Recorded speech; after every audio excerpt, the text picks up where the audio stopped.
살다 보면 이유 없이 마음이 초조해질 때가 있습니다.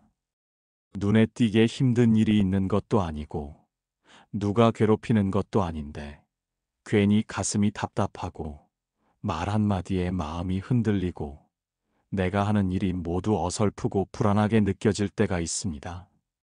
그럴 땐 생각보다 마음이 크게 흔들리고 있다는 증거입니다. 부처님께선 그런 상태를 마음의 불이라고 말씀하셨습니다. 마음에 불이 붙으면 눈앞의 현실을 왜곡해서 보고 해야 할 일조차 자신을 공격하는 무언가처럼 느끼게 됩니다. 아무리 좋은 말도 비수처럼 들리고 아무리 가까운 사람도 갑자기 멀게 느껴지는 순간, 그것이 바로 초조함이 만들어내는 마음의 그림자입니다. 그런데 우리는 그 마음의 정체를 제대로 들여다보려 하지 않습니다. 그냥 내가 요즘 예민한가 보다, 나만 이런가 하며 자신을 더 몰아붙이곤 하지요. 하지만 부처님은 말씀하셨습니다. 모든 번뇌는 그것을 알아차리는 순간부터 사라진다고. 즉, 초조함 역시 알아차림의 눈으로 보면 더 이상 우리를 조종하지 못합니다. 마음이 불안한 이유는 우리가 지금 이 순간에 온전히 머물지 못하고 지나간 일과 오지 않은 미래에 갇혀 있기 때문입니다. 지금을 살지 못하면 마음은 길을 잃고 헤매게 됩니다. 그래서 첫 번째 수양의 시작은 지금 여기에 내 마음을 조용히 바라보는 것입니다. 부처님은 이렇게 말씀하셨습니다. 마음은 그 자체로 헤매지만 그것을 비추는 지혜는 늘 거기 머무르느니라. 우리가 해야 할 일은 내 마음이 헤매고 있는 방향을 알아차리고 다시 지금 이 자리로 부드럽게 이끌어오는 것입니다. 숨을 천천히 들이쉬고 내쉬며 마음에 묻습니다. 지금 내가 느끼는 이 초조함은 어디서 오는가? 답이 없더라도 괜찮습니다. 묻는 그 순간부터 이미 마음은 길을 찾아가고 있습니다. 마음이 흔들릴 때는 그것이 나를 흔드는 것이 아니라 내가 그것을 붙잡고 흔들리고 있다는 사실을 기억해야 합니다. 부처님께선 한 비구에게 이렇게 말씀하셨습니다. 물결이는 강물도 가만히 들여다보면 그 바닥이 드러나느니라. 초조함도 이와 같습니다. 그 마음을 억누르거나 애써 없애려 하지 말고 조용히 바라보고 그대로 알아차리는 것. 그것이 불교에서 말하는 지관수행입니다. 지는 멈춤이고 관은 바라봄입니다. 오늘 우리가 할 수 있는 첫 번째 기도는 멈춰 서서 내 마음을 바라보는 일입니다. 괜찮습니다. 마음이 흔들린다고 해서 나까지 무너지지 않습니다. 초조한 마음은 지나가는 구름일 뿐 그것이 내 본성이 아니기 때문입니다. 마음이 흔들릴 때 우리는 무언가를 잡으려 합니다. 누군가에게 털어놓고 싶고 위로받고 싶고 혹은 혼자 조용히 있고 싶기도 합니다. 그런데 마음이 불안한 순간일수록 그 무엇도 마음을 제대로 붙잡아주지 않습니다. 부처님께서는 그럴 때 밖을 찾지 말고 안을 비추라고 하셨습니다.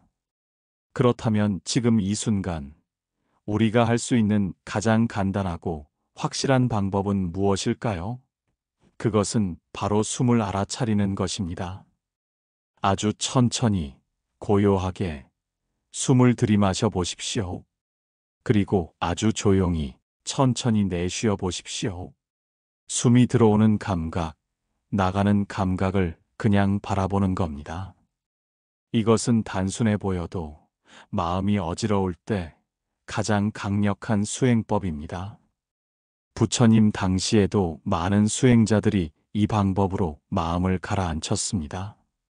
우리가 숨을 돌아보는 그 순간, 마음은 현재에 머물게 되고 초조함은 어느덧 고요함으로 바뀝니다.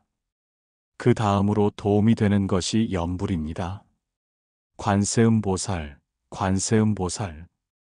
그저 마음속으로 이 이름을 되뇌어도 좋고 작게 소리내어 읊어도 좋습니다. 중요한 것은 그 이름에 내 마음을 실는 것입니다.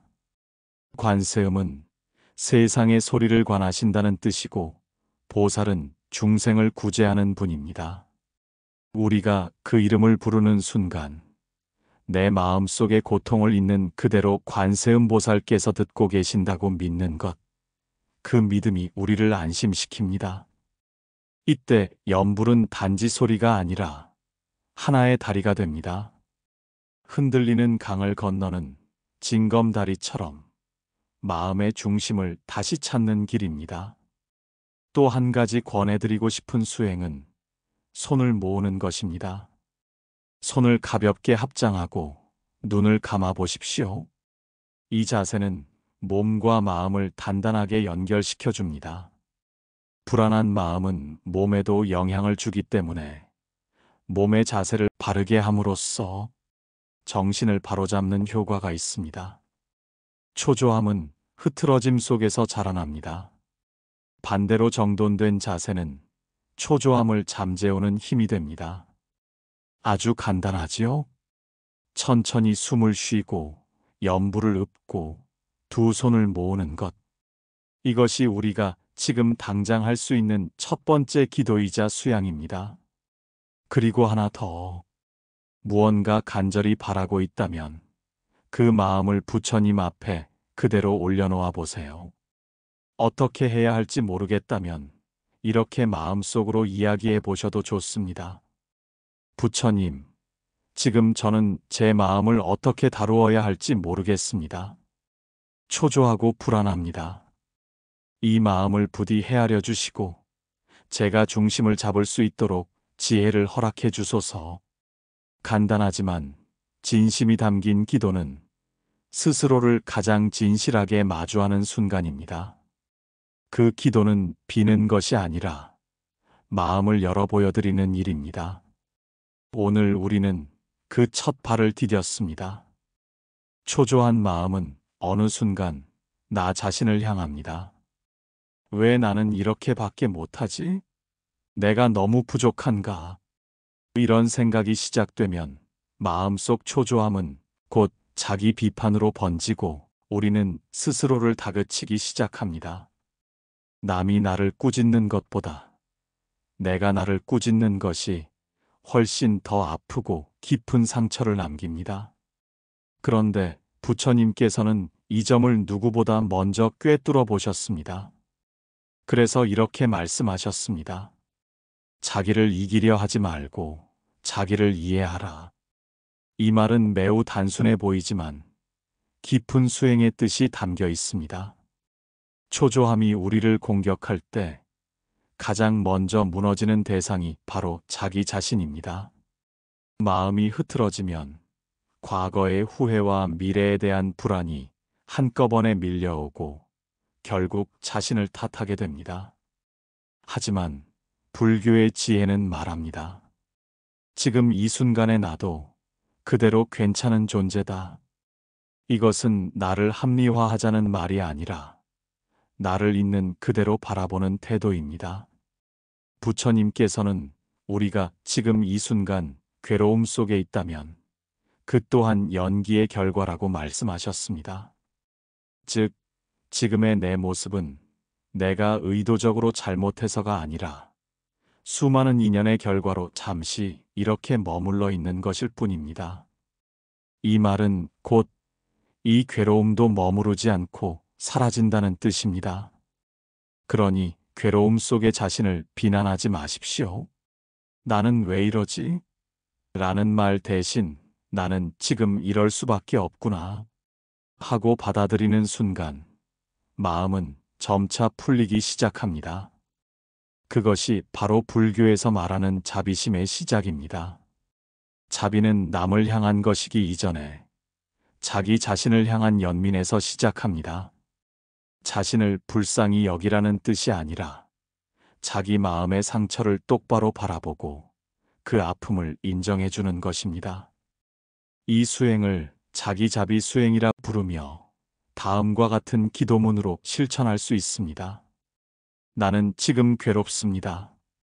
그러나 이 괴로움 속에서도 나 자신을 미워하지 않겠습니다.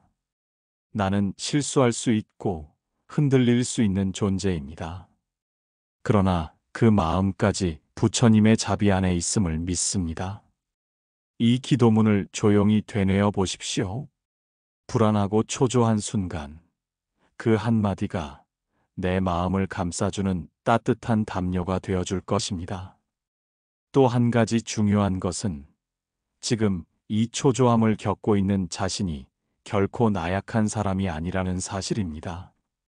오히려 그것을 알아차린 사람은 이미 수행의 문턱을 넘은 자입니다.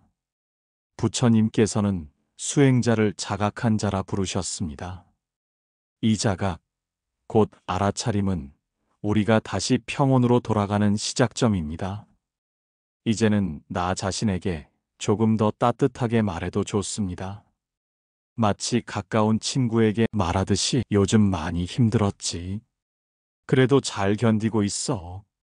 이 말을 가장 많이 들어야 할 사람은 바로 나 자신입니다. 초조한 마음은 누구에게나 일어날 수 있습니다. 그 마음을 억누르거나 밀어내는 것이 아니라 그 초조함 속에 나 자신을 위로하고 다독이는 것. 이것이 바로 부처님께서 우리에게 가르쳐 주신 자비의 수행입니다. 이제 우리는 초조함 속에서 나를 향해 칼을 들지 않고 오히려 내 마음을 감싸 안는 지혜를 배웠습니다. 불안은 하루 만에 사라지지 않습니다. 초조한 마음은 한순간 가라앉기도 하지만 다시금 되살아납니다. 그래서 중요한 것이 꾸준한 실천입니다. 이 실천이 바로 마음을 지키는 울타리가 됩니다. 부처님께서는 한 생각이 바르면 100가지 업이 맑아진다고 하셨습니다. 마음을 바로 세우는 가장 확실한 방법은 하루의 루틴 속의 수행과 기도를 심는 것입니다. 그렇다면 먼저 아침의 기도부터 시작해 봅시다. 눈을 뜨자마자 이렇게 마음속으로 말해보세요. 부처님, 오늘 하루도 저의 마음을 지켜주소서. 어떤 일이 있더라도 초조하지 않고 흔들리지 않도록 지혜와 자비로 저를 이끌어 주소서. 이 한마디는 하루 전체의 방향을 정하는 나침반이 됩니다. 이어서 5분간 조용히 숨을 들이쉬고 내쉬며 관세음보살, 관세음보살, 마음속으로 염불을 반복해 보세요. 이것은 마음 준비 운동과 같습니다. 그렇게 하루가 시작되면 실천은 작고 사소한 것에서부터 이어집니다. 예를 들면 이런 것입니다. 누군가에게 따뜻한 말을 건넨다. 마음이 조급해질 때는 한 템포 쉬어간다. 실수했을 때는 자책보다 관찰로 받아들인다. 감정이 올라오면 숨을 천천히 내쉰다. 관세음보살을 짧게 읊어보며 중심을 되찾는다. 이런 일상 속에 작은 실천들이 모여서 마음의 초조함을 다스리는 힘이 됩니다. 이때 중요한 것은 완벽하게 하려 하지 않는 것입니다. 수행은 잘하는 것이 아니라 매일 하는 것이 중요합니다. 그리고 하루의 끝에는 저녁에 기도를 드려보세요. 부처님, 오늘도 하루를 잘 견디게 해주셔서 감사합니다. 비록 초조했던 순간도 있었지만 그것마저 저를 성장하게 했음을 믿습니다. 이제 이 마음을 내려놓고 평온하게 잠들 수 있도록 지켜주소서. 이 기도와 함께 두 손을 모아 합장해 보십시오. 하루 동안 흩어졌던 마음이 다시 중심으로 모입니다. 이러한 작은 의식들이 반복되면서 마음은 점점 더 단단해지고 평화로워집니다. 그리고 한 가지 더 말씀드리자면, 기도는 반드시 절에 가야만 할 수 있는 것이 아닙니다. 지금 내가 앉은 자리가 곧 도량입니다. 내가 나를 마주한 그 순간이 수행의 문입니다. 그러니 어디서든, 언제든 마음이 흔들릴 때면 이렇게 속으로 외쳐보세요. 지금 이 마음 부처님께 바칩니다. 흔들리는 저를 이끌어 주소서. 이 짧은 고백이야말로 가장 깊은 기도이며 가장 순수한 수행입니다. 초조함이 밀려올 때, 그때마다 우리는 기도의 언어와 마음의 습관으로 다시 길을 찾아갈 수 있습니다. 이제 그 길을 여러분은 알고 있습니다. 다만 자주 걸어보시기만 하면 됩니다. 부처님은 늘 곁에 계십니다. 당신의 마음이 부처님의 길을 향해 있는 그 순간, 이미 수행은 시작된 것입니다. 마음이 조금은 편안해지셨나요? 번뇌하는 마음이 잠시라도 치유의 기회가 되셨으면 하는 바람입니다. 부처님의 말씀이 도움이 되셨다면 구독과 좋아요 부탁드립니다. 구독에서 알림 설정을 해두시면 새로 올리는 부처님 말씀을 먼저 만나실 수 있습니다. 늘 편안하고 행복한 나날이 되시길 부처님께 축원하겠습니다. 성불하세요.